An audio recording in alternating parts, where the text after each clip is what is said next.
Hey guys, welcome back to my channel. My name's Alana and thanks for joining. Today I'm going to chat to you guys as a follow-up of my Canadian working holiday video.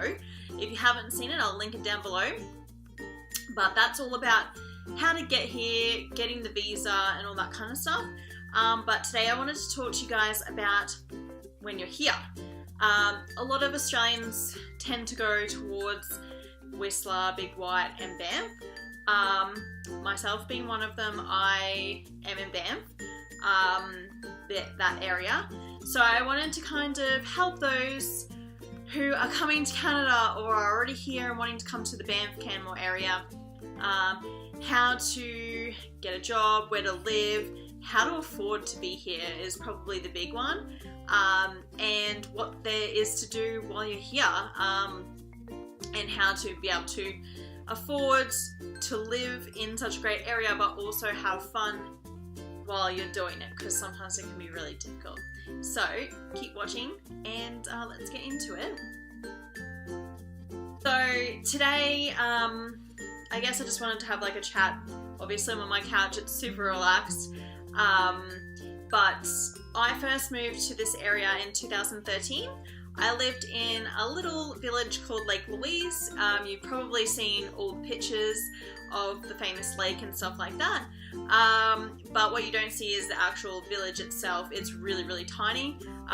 The only people that live there work there. So to live in the Banff National Park, you have to work inside the Banff National Park.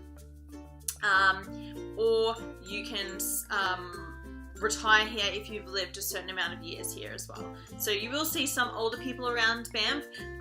That means that they have lived and worked in the national park for a certain period of time. Young people though, if you do work in Banff, you can reside there, but if you live outside of Banff, you can't reside at all. So I guess that's a little rundown of like how you can live here, but the housing situation in the Banff and Canmore region is really tough. Obviously, you know, travel at the moment has gone up and up and up. People are wanting to travel more. They see more of the Banff, Canmore, Lake Louise area, all the pictures of the beautiful mountains, and they do want to come and experience it. So, as a national park, you do have to have certain laws and stuff like that, so there's not really much room for expanding the housing situation in Banff. We just kind of have to deal with the situation it is. This year being Canada's 150th anniversary, I found it probably was a little bit tougher than other years because it's been so busy. So employers need to employ more people, but there's just nowhere for them to live. So I'm lucky enough that I actually live in Canmore and I make the commute 20 minutes every day into Banff to work there. A lot of people do this. Canmore is an amazing place. I absolutely love it here. It's more of a town than Banff, I would say. Banff is a town as well, but Canmore isn't as touristy as you'd find Banff obviously is. It's a bit quieter. It's a bit more of a, I don't know if I'd say family friendly, but it's more of being able to grow up and not being in a tourist town and being hassled by, you know, the constant thing of having tourists around all the time. But I do make the commute every day and I work in Banff. My jobs are in Banff. And yeah, as I said, a lot of people do this. Obviously that can be a little costly because you have to pay for gas all the time, but I enjoy it and I do like living in Canmore and making the commute every day. So that is an option. There is public transport that does go between Banff and Canmore constantly every day, and a lot of people do use that as well. You can take your bike like on the bus and everything like that, which is super helpful because a lot of people do commute around both towns by bike. In Banff though, a lot of the housing is staff accommodation. It's not always the nicest and you have to live with a bunch of other people. There are houses that you can rent out. usually they're multiple bedrooms and you are living with a lot of other people as well. I know that there's been houses where there's been 6 people in it, in a 3-bedroom house, so there's like 2 people in each bedroom sharing. Sometimes they're couples, sometimes they're not. And then I've like heard that there are like people that live in like with 12 other people. That's just not something that I personally wanted to do, so that's why I came to Canmore and found a place just for me and my partner. But you know, lots of people coming over here who are single or want to party and have that Banff experience do this. So, and it is affordable as well in some parts. The cost of an average rental property here, if you're sharing with other people, would be anywhere between $600 to $800 per room. That is pretty expensive, and like the wages don't necessarily match up to what you would be paying. So a lot of people do either have serving jobs that, you know, you get your tips and stuff from, or they do have 2 jobs just to be able to survive here. A lot of the housing is either on Facebook. That's a really big community here, the Bow Valley Home Finder, I think it's called. I'll try and link it below. Kijiji is another big one, and I guess there are some rental real estate properties if you wanted to go that way. It's a little bit harder, but Pika is another one as well, and I'll link that below. That's mainly for Canmore. They do some in Banff, but there's not always room for that. So usually Facebook or Kijiji would be where you would want to find a place in Banff if you can't get staff accommodation. When I first moved back out here this year in April, you know, I lived in staff accommodation. It was quite affordable. I was paying under $500 a month, so that was really great. I only had to share with one other person. We both had double beds. It was a really good, like, staff accommodation for what you can get here. Having said that, back to my Lake Louise bit, my staff accommodation there was between $350 to $400 a month there. I did share a room when I first got there. My staff accommodation was the newest in town, so I was very lucky in that sense. I had to share with 5 other people. There were 6 of us in our apartment. But, you know, it was funny because you hardly saw any of the people that you lived with most of the time because you all worked in different departments. We all worked for the same company. 2 of my roommates were night servers. One of them worked on front desk with me, so a lot of times we would have different schedules, and another one was a housekeeper, so she would work all during the day. You know, so like it can be doable. Lake Louise is very affordable to live. I was getting paid less than what I was getting paid in Banff, so it kind of worked each other out. But my staff accommodation in Banff was nice for Banff. Banff was a lot older than the last staff accommodation I had, so that was a bit weird to get used to.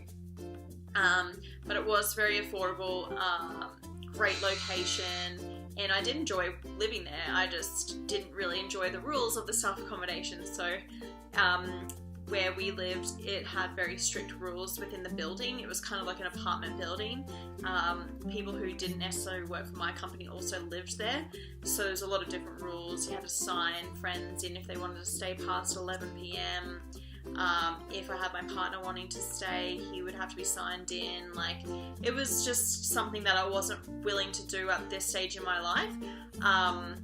But staff accommodation is definitely a cheap way to go if you can get it, and so many places in Banff do offer it. Now, moving on past accommodation, I mean, as hard as it is, there's lots of places that you can get furnished places as well, which really helps. You can go on the Banff Buy and Sell, or Canmore Buy and Sell, thrift stores, Kijiji, and you can find cheap and reasonable furniture as well. So like for people traveling, you don't really want to buy all these things, and then at the end of your time, when the season's done, you have to sell it all, and it's just a hassle. So a lot of the places and staff accommodation are furnished, and it helps so much. So I would suggest trying to get a job that does cover the stuff, like staff accommodation, or if you can find some friends that like you can all go pitch into something, then that would help as well. With jobs, at the moment, the job situation, everybody's still looking. It's absolutely crazy.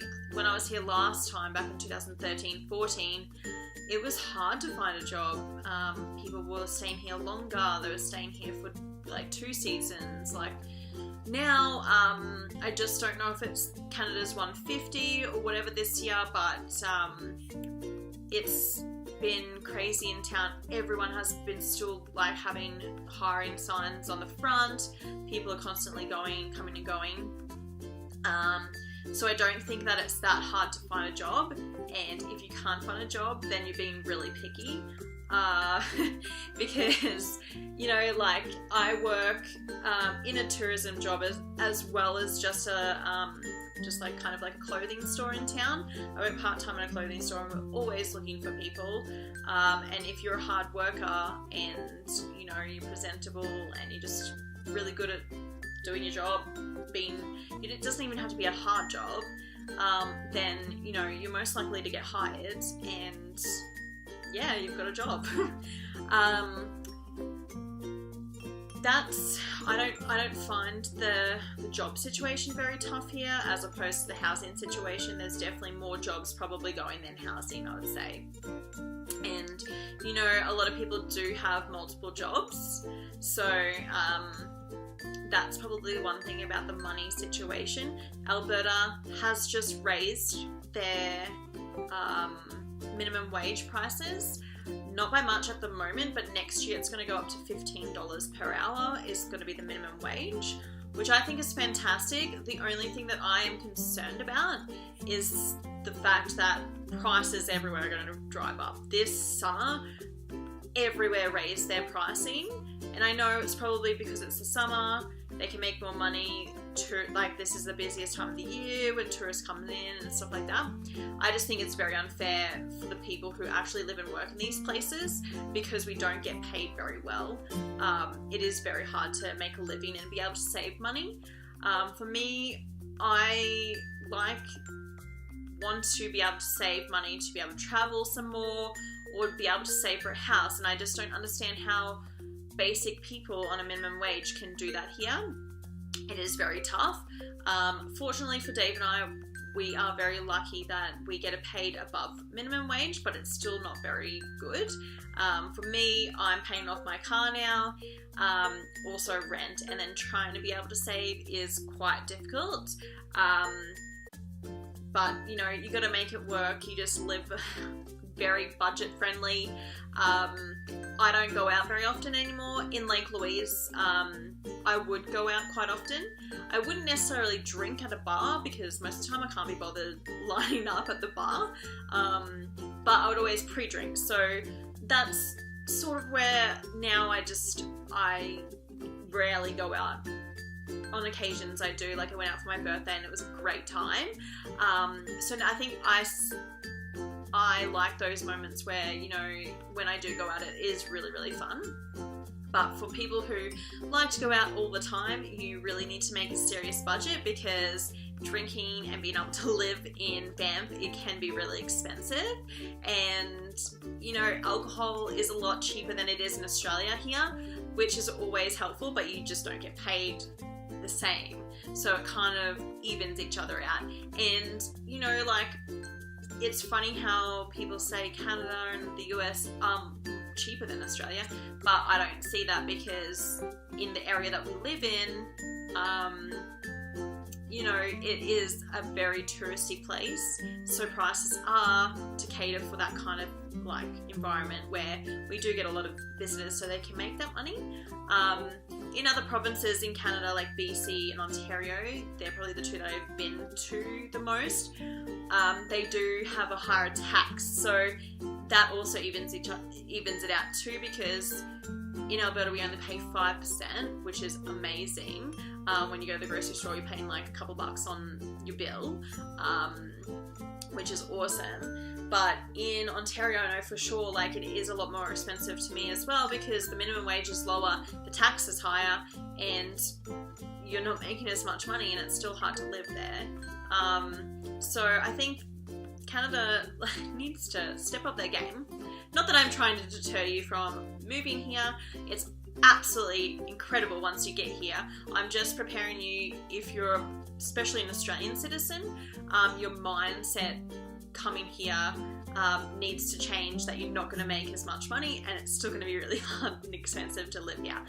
But moving on, my most favorite thing is things to do while you're here. Like, actually the opportunities are endless while here. I still haven't even done half the stuff that I wanted to do previously and this time round. Every day I'm constantly learning new places of where I want to go, and it's always adding on to my list, and that's just within the Banff, Canmore, like Alberta region, not to mention like other provinces in Canada. Like, it's just absolutely incredible, this country. I think like must-dos, where you hear if you're a big hiker, there's quite a few hikes around the area. My favourites personally are in Lake Louise, although I've started to do a couple around Canmore, Kananaskis area, and I'm absolutely loving those as well.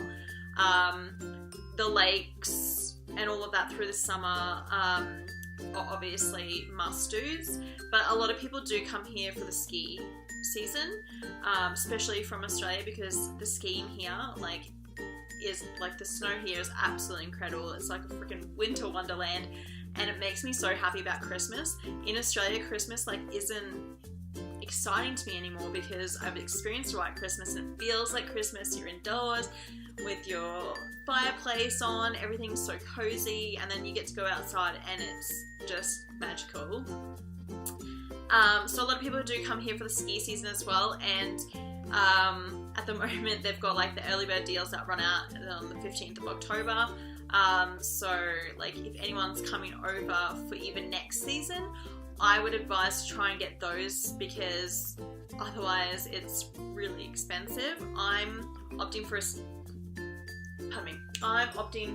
a Ski Big 3 pass this year, and I think on sale at the moment it's about $1,600 then plus tax. Once it's off sale, it's about $2,200. So, you know, you can save yourself quite a bit of dough and still be able to enjoy your ski season. Unfortunately, they don't have a payment plan anymore. I heard that they used to. Some companies get like a really good deal with them, like a corporate deal, and you can pay it off if you're in a company like that, or you can get more discounts. Some corporate companies do have better discounts for their employees. Mine doesn't, which sucks, but I'm still opting for that, because then I get the best of both worlds and I can go to Sunshine and Lake Louise. It does include Norquay as well. I just feel that I won't probably use Norquay as much as I would Lake Louise and Sunshine.